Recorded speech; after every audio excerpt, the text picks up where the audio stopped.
नमस्कार मित्रांनो, स्वागत आहे सर्वांचं आपल्या या यूट्यूब चॅनलवर. मित्रांनो, तुम्ही शिक्षक पात्रता परीक्षा म्हणजेच टी-ई-टी 2026 याची जर तयारी करत असाल, तर आजच्या या सेशनमध्ये आपण मानसशास्त्र या विषयावरील अतिशय महत्त्वाचे पॉईंट या ठिकाणी घेऊन आलेलो आहोत. मित्रांनो, या पॉईंटवरती वारंवार परीक्षेला प्रश्न विचारले गेलेले आहेत, ते या ठिकाणी आपल्याला बघायचं आहे. सखोल स्पष्टीकरण, संकल्पना आणि त्याची उदाहरणासह आपण या ठिकाणी सखोल विश्लेषण करणार आहोत. व्हिडिओ शेवटपर्यंत आपल्याला बघायचा आहे. बघा मित्रांनो, किती महत्त्वाची पॉईंट आणि या पॉईंटवरती प्रश्न किती वेळा आलेले आहेत तुम्हाला लक्षात येईल. आता याच्यामध्ये सर्वात महत्त्वाचा जो पॉईंट आहे मित्रांनो, अध्यापन पद्धती. मग अध्यापन पद्धतीमध्ये 2 प्रकार आपल्याला या ठिकाणी बघायचे आहे. मग त्यापैकी हा पहिला प्रकार आहे उद्गामी पद्धत. आता बघा, उद्गामी पद्धतवरती भरपूर वेळा प्रश्न परीक्षेला आलेला आहे. मग उद्गामी पद्धत म्हणजेच इंडक्टिव्ह मेथड हे काय आहे? तर याची संकल्पना आपण सुरुवातीला समजून घेऊ मित्रांनो. बघा काय, तर शिक्षक आधी विद्यार्थ्यांना समाविष्ट उदाहरणे देतात आणि त्यावरून विद्यार्थी स्वतः सामान्य नियमापर्यंत पोहोचतात. यालाच आपण उद्गामी पद्धत असे म्हणतोय मित्रांनो. कोणती पद्धत? उद्गामी पद्धत म्हणतोय.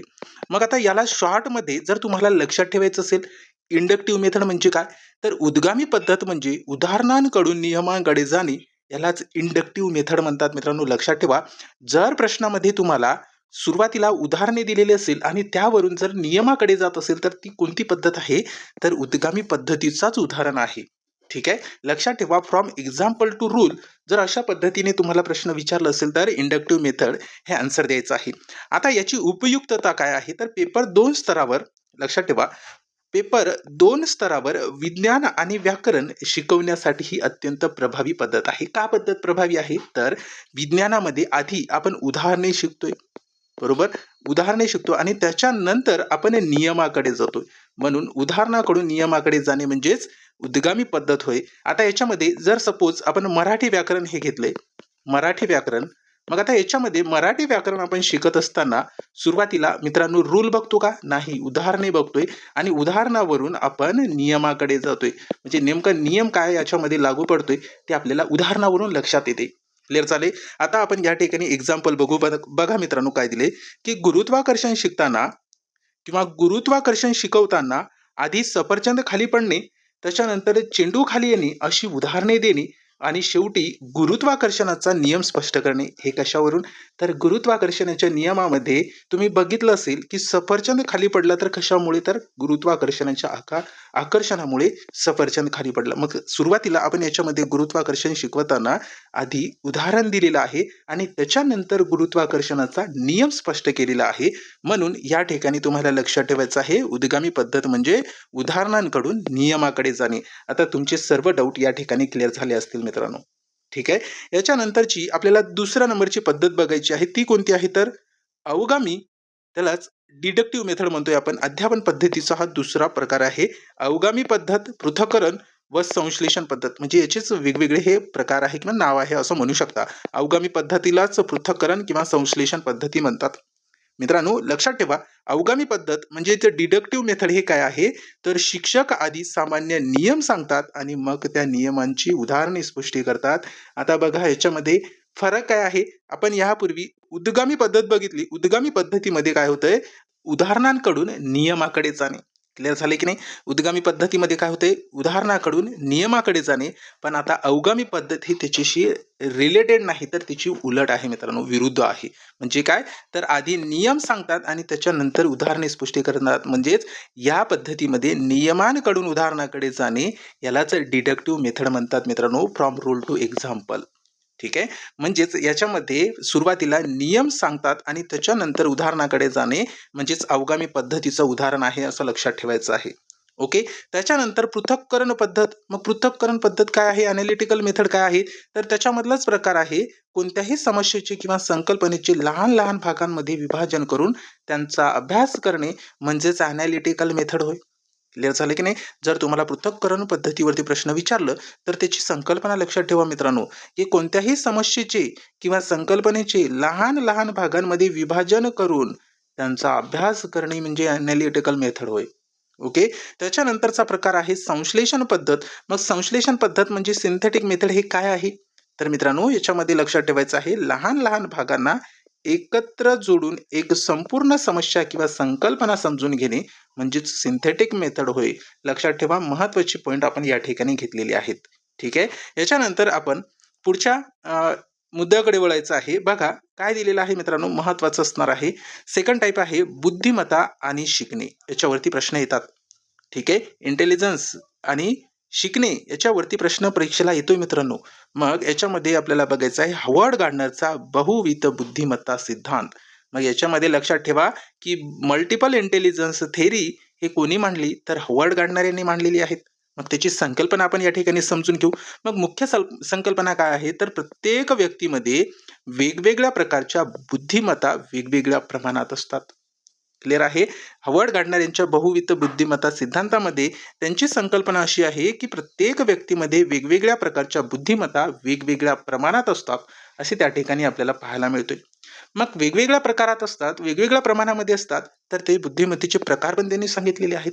मग ते कोणते प्रकार आहेत, तर बघा मित्रांनो, तार्किक गणितीय बुद्धिमत्ता असू शकते, कोणामध्ये भाषिक बुद्धिमत्ता असू शकते, कोणामध्ये आकाशीय, संगीत विषयक, शारीरिक गणित, गतिक, आंतरवैयक्तिक, अंतःवैयक्तिक, निसर्गवादी अशा वेगवेगळ्या प्रकारच्या बुद्धिमत्ता हे वेगवेगळ्या व्यक्तीमध्ये असू शकते. हे एकापेक्षा अधिक पण बुद्धिमत्ता त्यांच्यामध्ये असू शकतात मित्रांनो. बरोबर. मग आता याच्यामध्ये आपल्याला जो महत्वाचा प्रकार पाहायचा आहे गिफ्टेड विद्यार्थ्यांसाठी काय, तर सरासरीपेक्षा जास्त बुद्धिमत्ता असलेल्या विद्यार्थ्यांना कंटाळा येऊ नये म्हणून त्यांना उच्च काठिण्य पातळीची आव्हानात्मक कोडी देणे हे आवश्यक आहे. ओके. लक्षात ठेवा, गिफ्टेड म्हणजेच जी विद्यार्थी असतात त्यांच्यासाठी उच्च काठिण्य पातळीची आव्हानात्मक कोडी देणे गरजेचे आहे, कारण त्या विद्यार्थ्यांना कंटाळा येऊ नये म्हणून. ओके. आता याच्यामध्ये आपण उदाहरणावरून समजून घेऊ. गणितात हुशार असलेल्या विद्यार्थ्याला वर्गात शिकवले जाणारे सोपे गणित कंटाळवाणे वाटल्यास त्याला अधिक आव्हानात्मक समस्या देणे म्हणजेच या ठिकाणी हे गिफ्टेड विद्यार्थ्यांसाठी हा उदाहरण आहे मित्रांनो. ठीक आहे. महत्वाची पॉईंट होती, लक्षात ठेवा. हॉवर्ड गार्डनरच्या बहुविध बुद्धिमत्ता सिद्धांताविषयक आपण थोडक्यात या ठिकाणी माहिती बघितलेली आहे. आता याच्यानंतर आपल्याला बघायचं आहे मानसशास्त्रीय संरक्षण यंत्रणा. याच्यावरती पण परीक्षेला प्रश्न आलेले आहेत.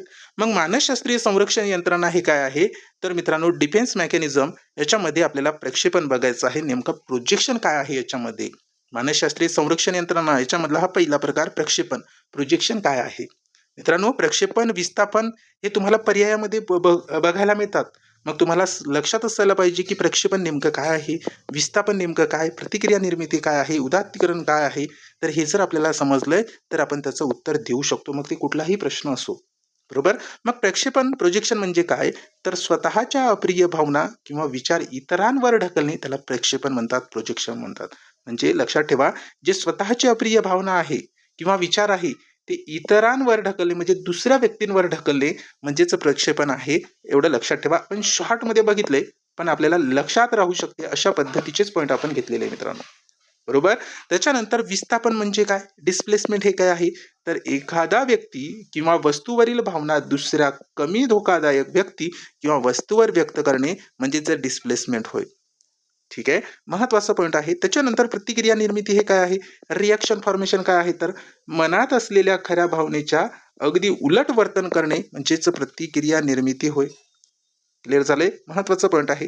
आता याच्यावरती आपण एक उदाहरण पण घेतलेले आहे. उदाहरण असं आहे मित्रांनो, मित्रांशी भांडताना आक्रमक होणारा रोहन वर्गात नम्र राहतो, हे प्रतिक्रिया निर्मितीचं एक एक्झाम्पल आहे, उदाहरण आहे, लक्षात ठेवा.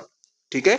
याच्यानंतर आपल्याला बघायचं आहे उदात्तीकरण. सब्लिमेशन म्हणजे काय, तर अयोग्य भावनांना किंवा वर्तनाला सामाजिक दृष्ट्या स्वीकार्य मार्गात बदलणे याला उदात्तीकरण म्हणतात, सब्लिमेशन असे म्हणतात. ठीक आहे. मानसशास्त्रीय संरक्षण यंत्रणा आपण या ठिकाणी महत्वाच्या बघितले, प्रक्षेपण, विस्थापन, प्रतिक्रिया निर्मिती आणि उदात्तीकरण. ठीक आहे. लक्षात ठेवा, महत्वाचे पॉईंट होते. याच्यानंतर आपण पुढच्या पॉईंटकडे वळूया मित्रांनो. बघा, विचार प्रक्रिया, थिंकिंग प्रोसेस, याच्यावरती पण परीक्षेला प्रश्न आलेले आहेत. मग विचार प्रक्रिया याचे वेगवेगळे प्रकार पडतात, ते प्रकार आपण या ठिकाणी बघणार आहोत. बघा मित्रांनो, विचारांचे विविध प्रकार आपण या ठिकाणी बघत आहोत. मग याच्यामधलाच पहिला प्रकार आपल्याला बघायचा आहे अभिसारी विचार, कन्व्हर्जंट थिंकिंग वरती भरपूर प्रश्न आलेले आहेत. मग तुम्हाला शॉर्टमध्ये जर लक्षात ठेवायचं असेल अभिसारी विचार म्हणजे काय, तर बघा मित्रांनो, एका विशिष्ट समस्येसाठी एकच योग्य उत्तर शोधणे म्हणजेच अभिसारी विचार, कन्व्हर्जंट थिंकिंग आहे. म्हणजे एखादी समस्या असेल एखादी समस्या असेल आणि त्या समस्येवरती एकच योग्य उत्तर शोधणे म्हणजेच अभिसारी विचार कन्व्हर्जंट थिंकिंग आहे, लक्षात ठेवा. मग याच्याच अपोजिट अपसारी विचार चिकित्सक विचार डायव्हर्जंट किंवा क्रिटिकल थिंकिंग आहे, लक्षात ठेवा. अभिसारी विचार म्हणजे एकच उत्तर शोधणे आणि अपसारी विचार डायव्हर्जंट थिंकिंग म्हणजे काय तर एखाद्या विषयावर अनेक दृष्टिकोनातून विचार करणे, नवीन कल्पना शोधणे आणि नियमांना जशीच्या तशी न स्वीकारता त्यामागील कार्यकारण भाव शोधणे याला अपसारी विचार म्हणतात. डायव्हर्जंट थिंकिंग क्रिटिकल थिंकिंग असे म्हणतात मित्रांनो. ठीक आहे, क्लिअर झाले. महत्वाचे पॉईंट आहे, याच्यावरती प्रश्न भरपूर वेळा आलेले आहेत. त्याच्यानंतर उदाहरणावरून समजून घेऊ. व्हॉट्सअपवर मेसेज करताना विरामचिन्हे का वापरत नाहीत असा प्रश्न विचारणे म्हणजे हे क्रिटिकल थिंकिंगचं उदाहरण आहे. ठीक आहे, लक्षात ठेवा, महत्वाचं आहे. त्याच्यानंतरचा प्रकार आहे घोकंपट्टी युक्त विचार म्हणजे रूट थिंकिंग. हे काय आहे तर सखोल आकलनाशिवाय माहिती जशी त्या तशी पाठ करणे म्हणजेच रोट थिंकिंगचा हा प्रकार आहे मित्रांनो. ठीक आहे, म्हणजे सखोल आकलनाशिवाय म्हणजे त्याबद्दल आपल्याला काहीच माहिती नाही आणि ती आपण जशीच्या तशी पाठ करतो त्याला घोकंपट्टी युक्त विचार असे म्हणू शकतो. ठीक आहे, त्याच्यानंतर आहे आत्मकेंद्री विचार इगोसेंट्रिक थिंकिंग. याच्यावरती पण प्रश्न आलेले आहेत. इगोसेंट्रिक थिंकिंग वरती प्रश्न आलेले आहेत. मग आत्मकेंद्री विचार काय आहे तर केवळ स्वतःच्या दृष्टिकोनातून जगाकडे पाहणे त्यालाच आत्मकेंद्रित केंद्री विचार किंवा इगोसेंट्रिक थिंकिंग असे म्हणतात. ठीक आहे, केवळ स्वतःच्या दृष्टिकोनातून जगाकडे पाहणे म्हणजेच क्रिटिकल इगोसेंट्रिक थिंकिंग होय. ठीक आहे, महत्वाचं आहे मित्रांनो, लक्षात ठेवा. याच्यानंतर आपण अतिशय महत्वाच्या मुद्द्याकडे वळणार आहोत, ते म्हणजे मित्रांनो नैतिक विकास सिद्धांत. यावरती प्रश्न भरपूर वेळा आलेले आहेत आणि बाकी जसे की तुम्ही संज्ञानात्मक जसे बोधात्मक विकास सिद्धांत बघताय त्याच्यामध्ये 4 स्टेज दिलेले आहेत. त्या 4 स्टेज आपल्याला समजून घ्यायला सोपं जाते. ओके, आणि त्याच्यानंतर लेव वायगोस्कीने सामाजिक सांस्कृतिक सिद्धांत मांडलाय, ते पण आपल्याला समजायला सोपं जाते. परंतु मित्रांनो नैतिक विकास सिद्धांत हे लॉरेन्स कोहलबर्गने जो मांडलेला आहे याच्यामध्ये थोडेसे महत्वाचे पॉईंट आहे आणि मित्रांनो थोडेसे समजून घ्यायला अवघड जातात किंवा ते लक्षात ठेवायला अवघड जाते. मग त्याच उद्देशाने आपण या ठिकाणी शॉर्टमध्ये नैतिक विकास सिद्धांत जे लॉरेन्स कोहलबर्गने मांडले ते आपण या ठिकाणी बघणार आहोत मित्रांनो. ठीक आहे, याच्यामध्ये सर्वात महत्वाचं काय आहे तर नैतिक विकास सिद्धांतामध्ये लॉरेन्स कोहलबर्गने 3 लेवल मांडलेले आहेत. त्या तिन्ही लेवल आपण या ठिकाणी सखोल स्पष्टीकरणासह आणि शॉर्टमध्ये या ठिकाणी बघणार आहोत मित्रांनो, जे तुम्हाला लक्षात राहतील. आता याच्यामध्ये जो नैतिक विकास सिद्धांत लॉरेन्स कोहलबर्गने मांडले त्याचे 3 लेवल त्यांनी दिलेले आहे आणि प्रत्येक लेवलचे 2 त्या ठिकाणी तुम्हाला स्टेजेस पाहायला मिळतात. मग त्या 2 स्टेजेस आणि ती लेवल आपल्याला या ठिकाणी बघायचं आहे. बघा मित्रांनो, पहिली लेवल त्यांनी मांडलेली आहे पूर्व पारंपरिक स्तर, त्याला प्री कन्व्हेन्शनल लेवल म्हणतात. लॉरेन्स कोहलबर्गच्या नैतिक विकास सिद्धांतामधली पहिली स्तर आहे ती कोणती आहे तर पूर्व पारंपरिक स्तर प्री कन्व्हेन्शनल लेवल. मग या लेवलमध्ये त्यांनी 2 स्टेजेस सांगितलेले आहेत. मग ते 2 स्टेजेस कोणकोणते आहेत तर लक्षात ठेवा मित्रांनो, त्यामधला पहिला टप्पा आहे आज्ञाधारकपणा आणि शिक्षा अभिमुखता, याला पनिशमेंट अँड ओबिडियन्स असे म्हणतात. ठीक आहे, त्याच्यामधला जो पहिला प्रकार आहे आज्ञाधारकपणा आणि शिक्षा अभिमुखता पनिशमेंट अँड ओबिडियन्स, याच्यामध्ये आपल्याला महत्वाचे 2 कीवर्ड लक्षात ठेवायचे आहे. ते कोणते तर शिक्षा टाळण्यासाठी किंवा बक्षीस मिळवण्यासाठी नियमांचे पालन करणे हे पूर्व पारंपरिक स्तरामध्ये येते मित्रांनो. त्याच्यामधलाच कोणत्या टप्प्यामध्ये येते तर पहिल्या लेवलच्या पहिल्या टप्प्यामध्ये येतोय की शिक्षा टाळण्यासाठी किंवा बक्षीस मिळवण्यासाठी नियमाचे पालन करणे हे त्याच्यामध्ये या ठिकाणी आज्ञाधारकपणा आणि शिक्षा अभिमुक्तामध्ये येते. त्याच्यामधला दुसरा की पॉईंट आहे विद्यार्थ्यांचा विचार, जर मी आज्ञा पाळली नाही तर मला शिक्षा होईल, हे पहिल्या लेवलचं उदाहरण आहे मित्रांनो. ठीक आहे, लक्षात ठेवा, महत्वाचं या ठिकाणी आपण मुद्दे घेत आहोत मित्रांनो. ठीक आहे, त्याच्यानंतर पहिल्याच लेवल मधला दुसरा जो टप्पा आहे साधक सापेक्ष सापेक्षता म्हणजे साधन सापेक्ष सापेक्षता इन्स्ट्रुमेंटल रिलेटिव्हिझम. हे काय आहे तर स्वतःच्या फायद्यासाठी किंवा गरजा पूर्ण करण्यासाठी नियमांचे पालन करणे म्हणजे गिव्ह अँड टेक रिलेशनशिप यामध्ये आपल्याला पाहायला मिळते मित्रांनो. दुसऱ्या स्टेजेसमध्ये लेवल पहिलीच आहे. ठीक आहे, लक्षात ठेवा, पहिल्या टप्प्यामध्ये आज्ञाधारकपणा आणि शिक्षा अभिमुखता म्हणजे पनिशमेंट अँड ओबिडियन्स वरती रिलेटेड आहे. त्याच्यामध्ये दुसरा स्टेजेस आहे साधन सापेक्ष सापेक्षता म्हणजे स्वतःच्या फायद्यासाठी किंवा गरजा पूर्ण करण्यासाठी नियमांचे पालन करणे हे या ठिकाणी आहे. आता तुम्हाला लक्षात असेल मित्रांनो पूर्व पारंपरिक स्तर हे काय आहे तर ते तुम्हाला या ठिकाणी आपण शॉर्टमध्ये दिलेलं आहे, ते लक्षात ठेवायचं आहे. ठीक आहे, मग नैतिक विकास सिद्धांतामधला जो दुसरा स्तर आहे, दुसरी लेवल आहे, ती पण आपल्याला लक्षात ठेवायचं आहे. मग दुसरी स्तर काय आहेत मित्रांनो, पारंपरिक स्तर आहे, कन्व्हेन्शनल लेवल आहे. हे लक्षात ठेवा, या लेवलमध्ये सुद्धा 2 स्टेजेस आपल्याला या ठिकाणी पाहायला मिळतात. ओके. मग नैतिक विकास सिद्धांत जो लॉरेन्स कोहलबर्गने मांडलेला आहे, त्यामधली आपण दुसरी लेवल बघतोय पारंपरिक स्तर, कन्व्हेन्शनल लेवल यामध्ये सुद्धा 2 स्टेजेस आहे. ते त्यामधली पहिली स्टेज या ठिकाणी पाहायला मिळते. तिसरा टप्पा म्हणू आपण याला चांगला मुलगा किंवा चांगली मुलगी अभिमुखता, यालाच good boy good girl orientation म्हणतात मित्रांनो, लक्षात ठेवा.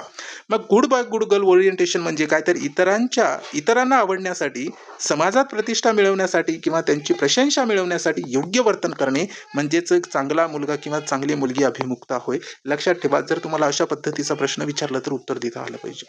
ठीक आहे. त्याच्यानंतर चौथा टप्पा याच्यामधलाच कायदा आणि सुव्यवस्था अभिमुखता, लॉ अँड ऑर्डर ओरिएंटेशन हे काय आहे, तर सामाजिक सुव्यवस्था राखण्यासाठी आणि कर्तव्याची जाणीव म्हणून नियमांचे काटेकोर पालन करणे, हे याच्यासाठी आपल्याला या ठिकाणी कायदा आणि सुव्यवस्था अभिमुखता हे लक्षात ठेवायचं आहे मित्रांनो. जर तुम्हाला समाजाची सुव्यवस्था राखण्याच्या रिलेटेड प्रश्न विचारलं तर पारंपरिक स्तरामध्ये येतोय, कन्व्हेन्शनल लेवलमध्ये येतोय, हे एवढं लक्षात ठेवायचं आहे. ठीक आहे. याच्यानंतर आपण तिसरी लेवल बघूया. नैतिक विकास सिद्धांतामधली तिसरी लेवल आपल्याला या ठिकाणी बघायचं आहे, उत्तर पारंपरिक स्तर म्हणजे पोस्ट कन्व्हेन्शनल लेवल. हे काय आहे तर लक्षात ठेवा, याच्यामध्ये सुद्धा 2 स्टेजेस आपल्याला या ठिकाणी पाहायला मिळतात. मित्रांनो, आपण 2 लेवल आणि 4 स्टेजेस बघितले. आता तिसरी लेवल याच्यामधील आपण 2 स्टेजेस बघणार आहोत. त्यामधला हा 5वा टप्पा आहे मित्रांनो, सामाजिक करार अभिमुखता, यालाच सोशल कॉन्ट्रॅक्ट ओरिएंटेशन असे म्हणतात. ठीक आहे. मग सामाजिक करार अभिमुखता म्हणजे काय, तर समाजाच्या भल्यासाठी आणि व्यक्तीच्या अधिकारांसाठी गरज पडल्यास नियमांमध्ये बदल करणे आवश्यक आहे, हे समजणे म्हणजे सामाजिक करार अभिमुखता, सोशल कॉन्ट्रॅक्ट ओरिएंटेशनचा हा या ठिकाणी आपल्याला स्पष्टीकरण पाहायला मिळतोय मित्रांनो. ठीक आहे, समजले. त्याच्यानंतर आपल्याला शेवटचा टप्पा बघायचा आहे, ते म्हणजे वैश्विक नैतिक आणि तत्व अभिमुखता, याला युनिव्हर्सल इथिकल प्रिन्सिपल असे म्हणतात. म्हणजे काय मित्रांनो, तर स्वतःच्या विवेक बुद्धीला स्मरून मानवी मूल्यांवर आणि नैतिक तत्वावर आधारित निर्णय घेणे, म्हणजे हे वैश्विक नैतिक तत्व अभिमुखताचं या ठिकाणी आपल्याला स्पष्टीकरण पाहायला मिळते मित्रांनो. उत्तर पारंपरिक स्तर, हे जर तुम्हाला याच्यावरती प्रश्न विचारलं तर लक्षात ठेवा, सामाजिक करार अभिमुखता आणि वैश्विक नैतिक तत्व आणि अभिमुखता याच्यावरती प्रश्न जर आला तर उत्तर पारंपरिक स्तरांचं हे प्रश्न आहे असं लक्षात ठेवायचं मित्रांनो. पोस्ट कन्व्हेन्शनल लेवल आपण नैतिक विकास सिद्धांतामधला जो लॉरेन्स कोहलबर्ग यांनी मांडलेला आहे, त्याच्यामधील आपण 3ही लेवल आणि त्याचे प्रत्येक स्टेजेस आपण या ठिकाणी बघितलेले आहे. 6 टप्पे आणि 3 स्तर आपण या ठिकाणी बघितले मित्रांनो. ठीक आहे. आणि याच्यावरती प्रश्न 100% येतोय, म्हणून आपण या सेशनमध्ये नैतिक विकासाचे 3 लेवल आणि 6 टप्पे शॉर्टमध्ये बघितले, जे की आपल्याला लक्षात राहतील मित्रांनो. ठीक आहे, महत्वाचे पॉईंट होते. याच्यानंतर आपण पुढे वळूया. बघा मित्रांनो, काय दिले की भावनिक बुद्धिमत्ता आणि स्वनियमन याच्यावरती पण प्रश्न भरपूर वेळा परीक्षेला आलेले आहेत. इमोशनल इंटेलिजन्स आणि सेल्फ रेग्युलेशन याच्यावरती प्रश्न येतोय मित्रांनो. आता भावनिक बुद्धिमत्ता म्हणजे काय, स्वनियमन म्हणजे काय, ते आपण या ठिकाणी सखोल विश्लेषण सोबतच मित्रांनो तुम्हाला शॉर्ट की सुद्धा या ठिकाणी मी सांगणार आहे, जे तुम्ही कधीही विसरणार नाही. जर प्रश्न याच्यावरती परीक्षेला विचारलं तर तुम्ही सेकंदामध्ये उत्तर देऊ शकता. मग आता बघा मित्रांनो, जर तुम्हाला अशाच पद्धतीने दररोज शिकायचं असेल तर व्हिडिओ आवडल्यास व्हिडिओला लाईक करायचा आहे मित्रांनो. सोबत व्हिडिओची लिंक मित्रांपर्यंत शेअर करायचं आहे. आणि तुम्ही जर अजूनही आपल्या चॅनलला सबस्क्राईब केलं नसेल तर चॅनलला सबस्क्राईब करायचं आहे. आपण दररोज आपल्या या यूट्यूब चॅनलवरती सखोल विश्लेषणासह शिकत असतोय. ठीक आहे. आता बघा, याच्यामध्ये आपल्याला भावनिक बुद्धिमत्ता आणि शिक्षकाची भूमिका या ठिकाणी बघायची आपल्याला, बरोबर. मग भावनिक बुद्धिमत्ता आणि शिक्षकाची भूमिका, सुरुवातीला आपण याची संकल्पना समजून घेऊया. आता काय दिलेलं आहे बघा, स्वतःच्या आणि इतरांच्या भावना समजून घेणे, त्यांचे व्यवस्थापन करणे आणि त्यांच्या विधायक वापर करणे, म्हणजेच मित्रांनो आपण याला भावनिक बुद्धिमत्ता अशी म्हणू शकतो, शिक्षकाची भूमिका अशी म्हणू शकतो, बरोबर. म्हणजे स्वतःच्या आणि इतरांच्या भावना समजून घेणे आणि त्यांचे व्यवस्थापन करणे आणि त्यांच्या विधायक वापर करणे, हे शिक्षकाची भूमिकेचाच एक या ठिकाणी आपल्याला संकल्पना पाहायला मिळतात.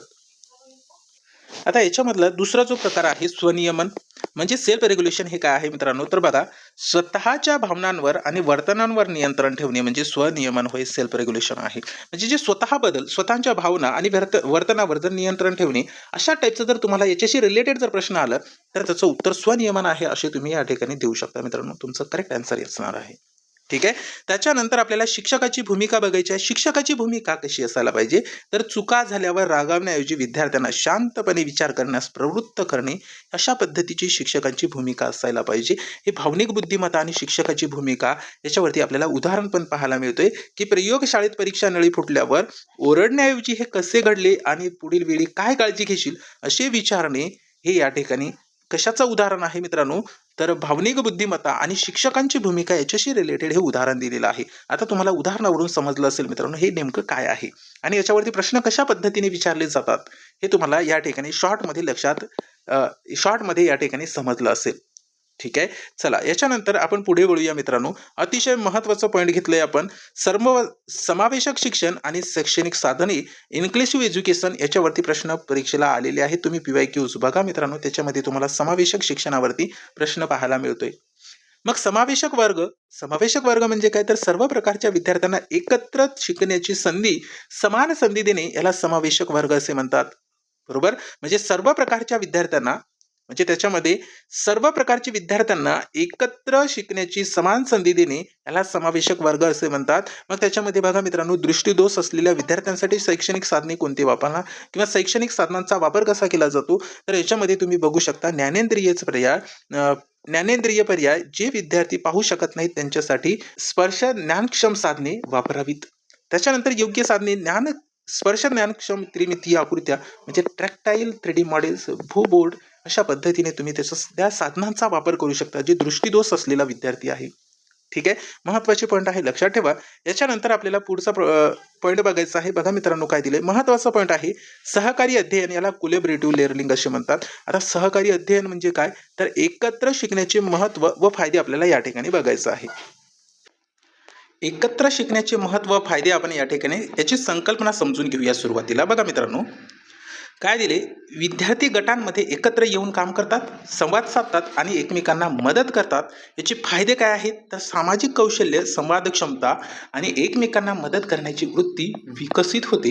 हे कशामुळे, तर एकत्र शिकण्याच्या फायद्यामुळे. म्हणजे एकत्र शिकल्यामुळे काय होते, तर सामाजिक कौशल्य, संवादक्षमता आणि एकमेकांना मदत करण्याची ही वृत्ती काय होते, तर विकसित होते. ठीक आहे. मग याच्याशी रिलेटेड संबंधित विचारवंत कोण होते, तर लेव वायगुस्की होते. एकत्र शिकण्याशी संबंधित विचारवंत कोण होते, तर लेव वायगुस्की होते. मित्रांनो लक्षात ठेवा. आता उदाहरणावरून समजून घेऊ की पर्यावरण प्रदूषण या विषयावर वर्गात वेगवेगळ्या गटांमध्ये प्रोजेक्ट तयार करणे, म्हणजेच आपण याला काय म्हणू शकतो, कोऑपरेटिव्ह लर्निंग पण म्हणू शकतो. बरोबर की नाही. महत्वाचं आहे मित्रांनो, लक्षात ठेवा. याच्यानंतर आपल्याला महत्वाचं पॉईंट बघायचं आहे प्रबलीकरण आणि उद्दीपक, वर्तनवाद आणि शिकणे. हे BF स्किनर यांच्याशी रिलेटेड आहे. प्रबलीकरण मित्रांनो काय आहे, त्याची संकल्पना सुरुवातीला समजून घेऊया. प्रबलीकरण रेन्फोर्समेंट म्हणजे वर्तनाची वारंवारता वाढवण्यासाठी वापरली जाणारी प्रक्रिया. म्हणजेच कोणकोणती आहे, तर ती प्रक्रिया आहे मित्रांनो एकतर धनात्मक किंवा ऋणात्मक असणार. बरोबर. मग धनात्मक म्हणजे काय, तर इच्छित वर्तनावर बक्षीस देणे, म्हणजे इच्छित वर्तनानंतर बक्षीस देणे हे धनात्मक पॉझिटिव्ह आहे. मित्रांनो तुम्हाला जर दररोज अशाच पद्धतीने शिकायचं असेल तर आपल्या या यूट्यूब चॅनलला सबस्क्राईब करायचं आहे. कारण जेव्हा आपण व्हिडिओ अपलोड करतो तेव्हा काही सेकंदामध्ये तुम्हाला व्हिडिओचे नोटिफिकेशन मिळून जाते. त्यासाठी व्हिडिओ आवडल्यास व्हिडिओला लाईक करायचा आहे, सोबतच व्हिडिओची लिंक मित्रांपर्यंत शेअर करायचं आहे. मित्रांनो व्हिडिओ कसा वाटला त्याची प्रतिक्रिया तुम्हाला कमेंट बॉक्समध्ये द्यायचं आहे आणि आपल्या चॅनलला सबस्क्राईब करायचं आहे. दररोज तुम्हाला फ्री ऑफ कॉस्ट या ठिकाणी शिकायला मिळणार आहेत. मित्रांनो आपल्यासाठी एक महत्त्वाची या ठिकाणी जे की शेवटच्या दिवसांमध्ये आपण मानसशास्त्र या विषयाची तयारी सखोल विश्लेषणासह कन्सेप्टनुसार कशा पद्धतीने करू शकतो, ते पण तुम्ही मानसशास्त्र या विषयावरती 30 पैकी 30 गुणांची तयारी करू शकता मित्रांनो.